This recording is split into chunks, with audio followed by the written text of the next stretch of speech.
أعوذ بالله من الشيطان اللعين الرجيم بسم الله الرحمن الرحيم السلام علیکم ورحمۃ اللہ وبرکاتہ۔ دوستو، جانوروں میں پائے جانے والے کرم اور ان کا تحفظ، یہ آج ہمارا موضوع ہے۔ مختصراً بات کریں گے جانوروں میں کرم کش ادویات کا استعمال، اس پر بھی بات ہوگی۔ تو یہ جو طفیلی کرم ہوتے ہیں جنہیں پیراسائٹ کا نام دیا جاتا ہے، یہ جانوروں کی اس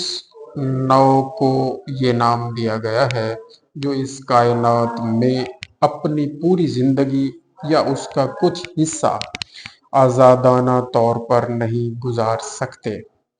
بلکہ دوسرے جانوروں کے محتاج ہوتے ہیں اور انہی سے خوراک حاصل کرتے ہیں۔ یہ کرم جانوروں کے اوپر بھی ہو سکتے ہیں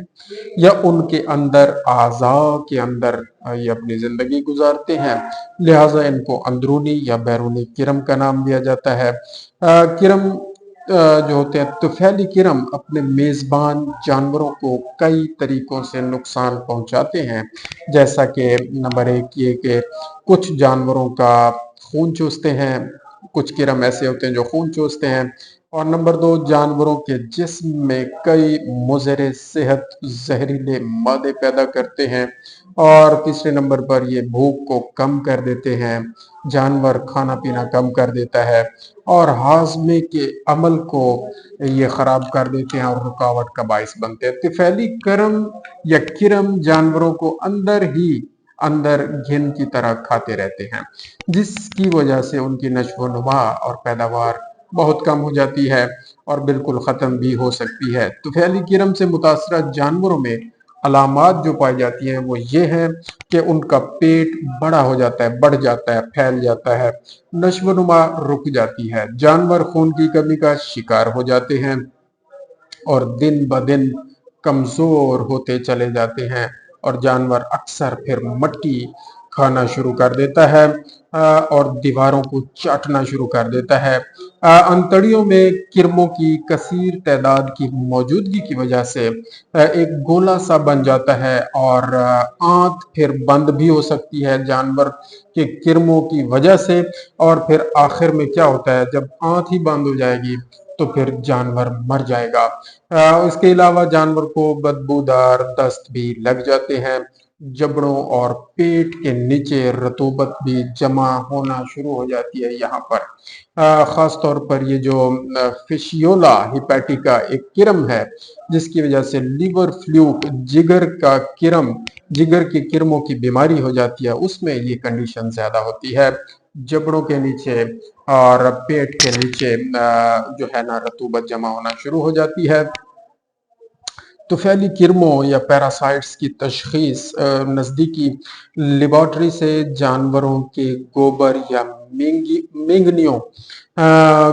کے معائنے سے کروائی جا سکتی ہے۔ جانوروں کو عام طور پر کرنا یہ چاہیے کہ ہر 3 مہینے کے بعد